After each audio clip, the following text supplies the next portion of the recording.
From some of the other beliefs of Jahm bin Safwan was that he negated that God could be seen in the afterlife.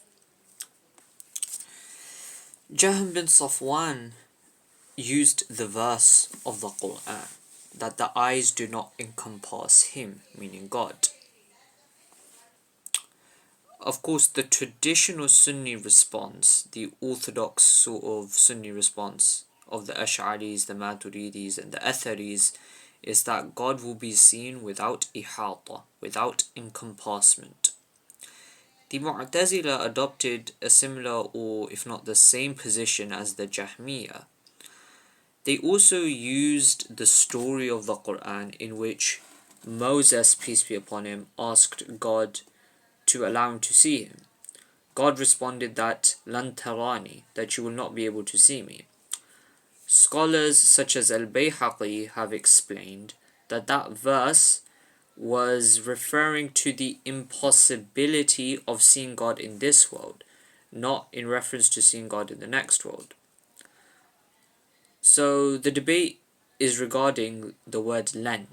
Lan here is generally, the word lan in the Arabic language is generally used for negation. It's the word lan when it is used alongside a fi'l mudari', a word, a verb that is used to denote an action taking place in the present or in the future. So when you say lan tarani, you will not be able to see me, it is definitively negating the fact that God can be seen. So the Mu'tazila said that this verse means that it is impossible rationally and textually for God to be seen. But what the traditional Sunni response was that this verse was negating the possibility of Moses seeing God or of God being seen in this world, but it was not declaring that it was absolutely impossible for God to be seen.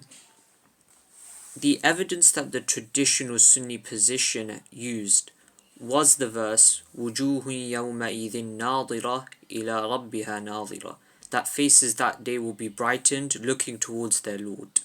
So generally speaking, Ash'aris, Maturidis, and Atharis affirm that God will be seen in the hereafter by the believers in heaven. And of course, like we mentioned, the Mu'tazila and the Jahmiyyah would negate this.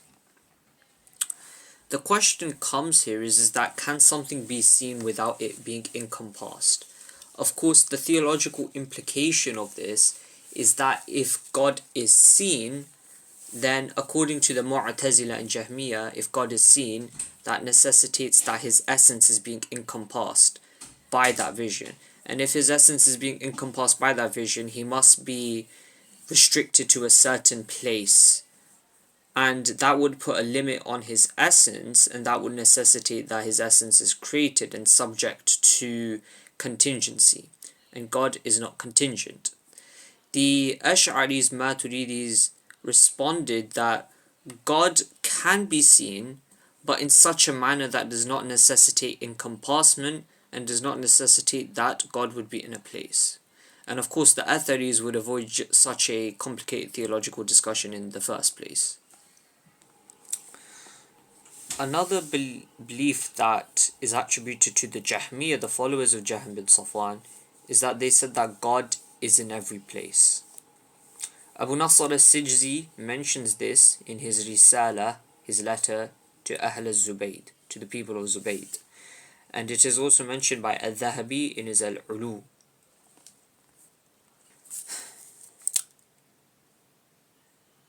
Jahm bin Safwan was also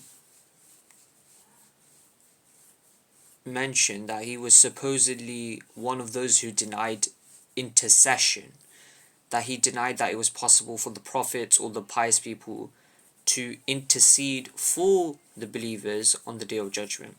Of course, this is a standard part and parcel belief of Sunni orthodoxy, but Jahm bin Safwan challenged this.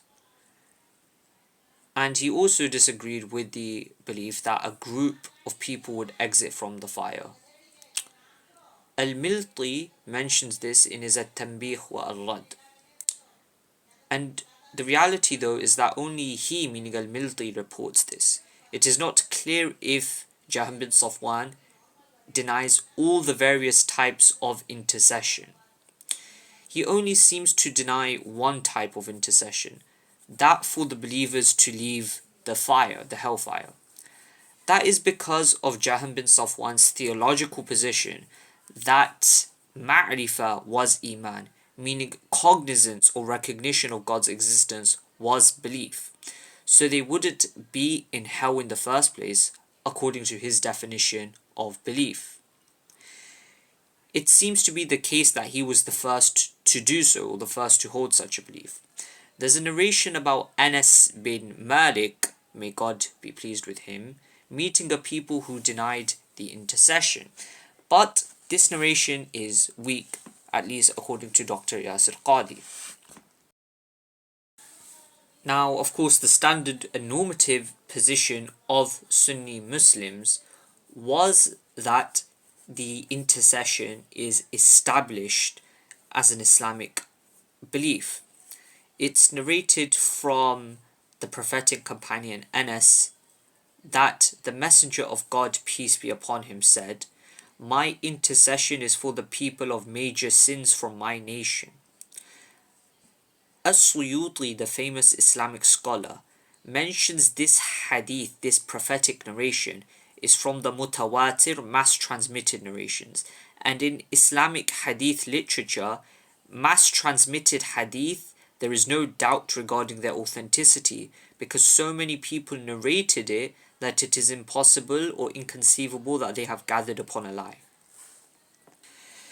12 companions are said to have narrated this hadith. As-Suyuti mentions this in his book Qatf al-Azhar al-Mutanathira fi al-Akhbar al-Mutawatira. It is also mentioned that Jahm bin Safwan was a Jabari. He was a determinist, somebody who believed that people had no free will and that they were just like the rocks and the leaves and the trees. They were predetermined to certain fates. They had no free will. This was opposed to the Mu'tazili belief, the belief of the Mu'tazila sect, who were Qadaris. They affirmed free will to a far greater extent and limited the role predestination had in human actions. Because the Mu'tazila said that God must do what's in the best interest of his servants. Because creating sins and evil actions is not in the best interest of the servants, God does not create sins and evil doings. Rather, the servants, the creation, create those sins and evil doings, and God only creates good deeds. It's also a very important point to note because many people may wrongly assume that the Jahmiyyah and the Mu'tazila are the same group or the same sect or they have the exact same beliefs. But the reality is that the Jahmiyyah and the Mu'tazila have very obvious differences in their creed.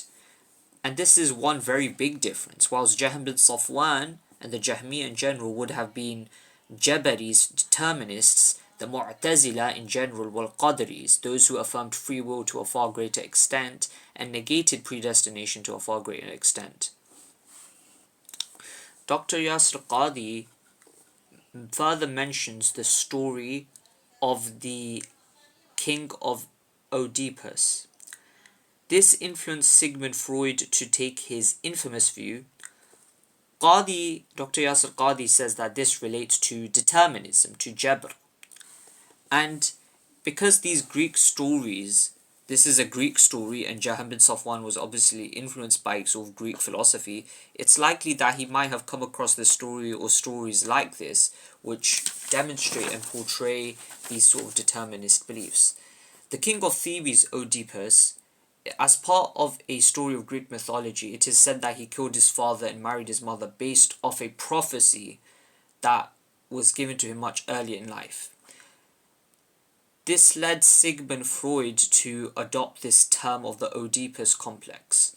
And this kind of determinist story and others like it may have influenced Jahm bin Safwan to take on his belief in determinism because again, Jahm bin Safwan was influenced by Greek philosophy. Furthermore, it's very pertinent to note that there's two distinct kinds of determinism. One is the kind of determinism that was very prevalent pre-modernity, which was this kind of theological determinism, mainly that God compels people into certain actions, or God has predestined people to certain actions. But in modernity, we have this much more materialist or psychological or economic form of determinism, where people, either due to societal structures or material factors or economic factors or psychological factors or sociological factors, are compelled to certain actions or are predetermined to certain actions. So one is this sort of pre-modern tradition of determinism is based in a belief in God and the supernatural determining people's actions, but this kind of modernist post-enlightenment and enlightenment kind of economic or materialistic determinism is based on the fact that material factors or physical factors or biological factors or societal factors determine people to certain actions.